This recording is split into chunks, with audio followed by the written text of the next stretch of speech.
Na aula anterior, construímos o controlador térmico com tarefas, fila, interrupção, PWM e supervisão temporal. Agora precisamos responder a uma pergunta mais rigorosa. Quais evidências sustentam a afirmação de que o sistema atende aos requisitos? Nesta aula, transformaremos requisitos em propriedades verificáveis, examinaremos rastros de execução e veremos o que um resultado de teste permite e o que ele não permite e concluir. Verificação pergunta se o sistema foi construído corretamente conforme a especificação. Validação pergunta se a especificação e o produto resolvem a necessidade real do usuário. Um controlador pode cumprir exatamente um requisito mal definido e ainda ser inadequado. Por isso, análise, verificação e validação se complementam, mas não significam a mesma coisa. Uma afirmação técnica precisa de uma cadeia clara. Primeiro definimos o requisito. Depois extraímos uma propriedade observável. Em seguida, escolhemos um mecanismo de verificação e registramos a evidência produzida. Se o requisito diz apenas que o sistema deve ser rápido, não há critério objetivo. No exemplo, afirmamos que o PWM deve ser atualizado até 20 milissegundos depois da aquisição. Agora podemos medir e comparar. Propriedades funcionais descrevem o resultado calculado. Propriedades temporais definem períodos, prazos e latências. Propriedades de segurança estabelecem estados que nunca devem ocorrer como uma razão cíclica fora do intervalo permitido. Também existem invariantes estruturais. A fila possui 4 posições, portanto, sua ocupação nunca pode ser negativa nem superar 4, mesmo durante uma sobrecarga. A matriz de rastreabilidade conecta cada requisito ao critério de aceitação, ao teste e ao artefato que contém a evidência. Ela reduz 2 falhas comuns, requisitos sem teste e testes que não correspondem a nenhum requisito. No controlador, marcas de tempo verificam o prazo, números de sequência verificam a ordem FIFO e contadores sustentam a contabilidade das amostras. Não existe uma única técnica suficiente para todos os efeitos. A revisão encontra decisões inconsistentes. A análise estática procura padrões perigosos sem executar o programa. Testes unitários isolam a lógica. Testes de integração exercitam tarefas, filas e drivers em conjunto. Rastros medem o comportamento temporal. Na plataforma real, testes com hardware completam as evidências sobre periféricos e tempos de execução. Um projeto se torna mais verificável quando separa a lógica dos drivers, usa interfaces substituíveis, registra eventos compactos e expõe contadores de erro. As dependências de tempo e hardware deixam de estar escondidas.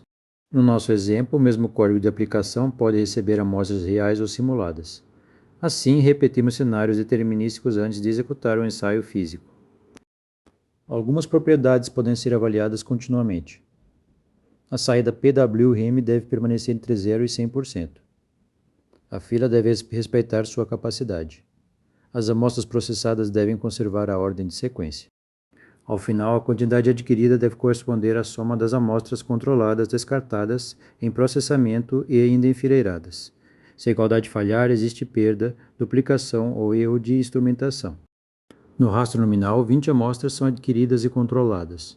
A latência máxima é de 9 milissegundos abaixo do limite de 20. A fila ocupa no máximo uma posição e não há descartes. O ensaio fornece evidência de atendimento nas condições executadas. Ele não prova que todas as entradas, estados e interferências possíveis produzirão o mesmo resultado. Na sobrecarga controlada, a aquisição continua periódica, mas o controle não acompanha a produção. A fila chega às 4 posições, a latência cresce e ocorrem perdas de prazo. O requisito temporal falha. Entretanto, a fila ainda respeita seu limite e a política descarta a amostra nova de forma contabilizada. Uma propriedade pode falhar enquanto outras permanecem válidas. Para testar o próprio verificador, introduzimos uma violação conhecida. Podemos inverter 2 números de sequência ou produzir um comando PWM acima de 100%. O verificador deve rejeitar o rastro e apontar a primeira evidência inconsistente. Injeção de falha exercita caminhos raros e confirma que os mecanismos de detecção realmente observam o que prometem observar. Um teste que passa demonstra apenas que nenhuma violação foi observada naquele conjunto de condições. Cobertura de código mede execução, não correção. Simulação melhora a repetibilidade, mas pode omitir atrasos e falhas do hardware real. Quanto maior o risco, mais precisamos combinar técnicas independentes, justificar o ambiente e documentar as condições do ensaio. Antes de aceitar o sistema, perguntamos: os requisitos são mensuráveis? Cada requisito possui evidência, as propriedades de segurança são verificadas, as falhas são injetadas, O ambiente e as versões foram registrados. Os testes podem ser repetidos. Também registramos resultados negativos. Uma falha bem caracterizada é evidência útil para corrigir o projeto e impedir regressões. Análise e verificação transformam observações dispersas em argumentos técnicos rastreáveis. Partimos dos requisitos, definimos propriedades, escolhemos técnicas e examinamos evidências nominais e de falha. O objetivo não é declarar o sistema perfeito. É tornar explícito o que foi verificado, em quais condições, com quais resultados e quais riscos ainda permanecem.